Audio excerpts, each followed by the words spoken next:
Sectional 19 starting off this Friday. Right at the top, Southside goes to East Noble. And then we'll rattle through the games and talk some of these. Leo goes to DeKalb. Columbia City travels to Bishop Dwenger. And New Haven heads out to Wayne High School. So really intriguing matchups, I think, really across the board. Like, obviously, I think the way the ping pong balls flew with Southside being in this sectional, that team is the one that 2-7, pairing them with East Noble probably is the most, logical matchup from a standpoint of if you were going to seed this.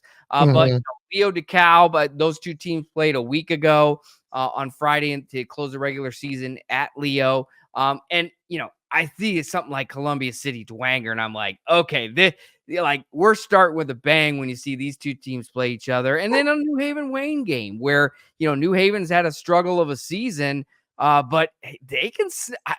The way they can put up points, their defense is struggle, but their offensive, I mean, they can get Wayne on the road, and these are some fun games really to start for a bracket that's not seeded, involving teams all from our area.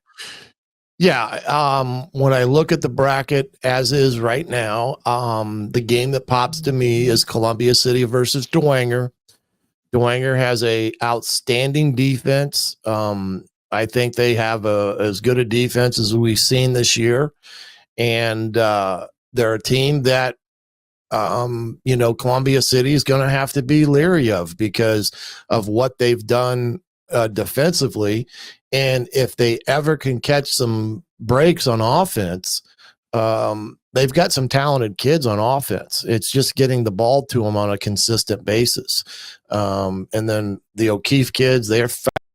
You got the Tippmann kid. He's a fast, quick kid. So, that one to me is the game that kind of jumps out at you as being an interesting game from the standpoint that 8-1 versus Dwenger's 4-5. Don't let the 4-5 fool you.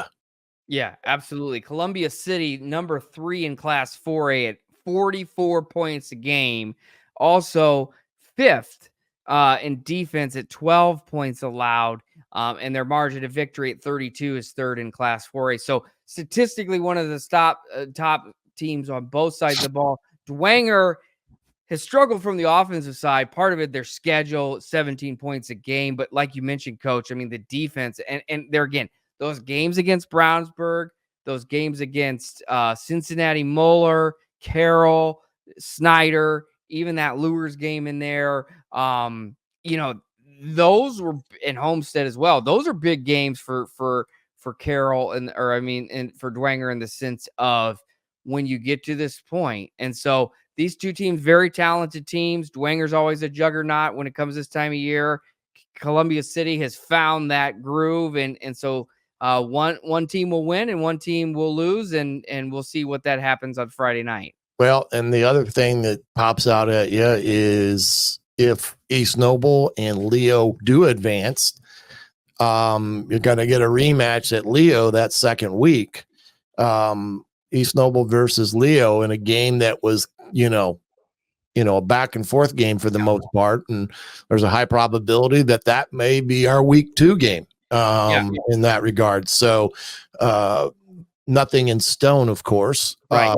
Things are always fluent when it comes to the tourney on which team we may go see and cover. But that is the second game that would jump off at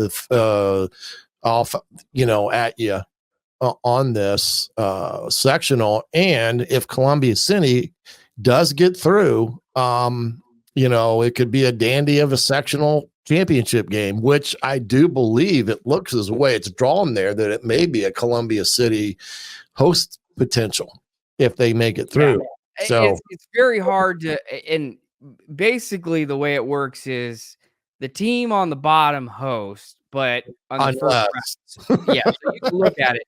But the next week, whoever didn't host of the matchup gets the host. So if East Noble and Leo go through, Leo's going to host because East Noble's hosting this week. And if Mhm. if Dwanger and Wayne go through, well, both teams are hosting. I don't know what, so that's part of, we don't know what our schedule plus the rules are for sectional time. IHSA has to prove broadcasters. And so I know 1380 The Fan, 100.9 FM. We submit our bids for the different, sectional games and all throughout, but there's a process. You have to get approved. A lot of places want to go to different things, and sometimes that becomes the issue too. So just stay tuned with 1380 The Fan, 100.9 FM all week. Brett Rump with the Sports Rush, he's always on top of that and leading that charge. So let me make that statement here. I just go, all right, where are we? And so we know we're going to Lakeland at Garrett on Friday, and beyond that, we'll see and things like that. So but let me say this too, when it comes to this, is sometimes there's always a question on why we are not covering something, or, in that regard. Sometimes it comes to how many available spots there are for media at a particular place. And therefore it may not allow us to do a game that we would love to do because they just don't have enough media availability for those games. And so it's not that we're not wanting to, it's just that sometimes our hands are tied by what a team does or does not have available when it comes to the media. So yeah, that'll be an interesting sectional. The Dwanger game, again, it's the one that pops off at me because it's at Dwanger. It's not at Columbia City. It's at Dwanger. And they got a defense that I think, with what Columbia City likes to do, I think they can, propose some problems for Columbia City. Yeah.